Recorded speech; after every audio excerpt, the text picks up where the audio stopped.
Hi, I'm Bob Phillips with On the Road with Kelly and Bob.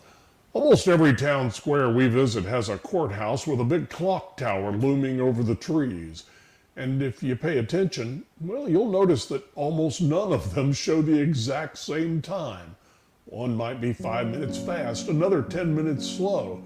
Now, a city person might call that broken. But out here, I call it perspective. In a small town, time isn't measured in seconds or digital blips. It's measured in conversations at the post office and how long it takes for the rain to stop. Life moves at the speed of a handshake, not a high-speed connection.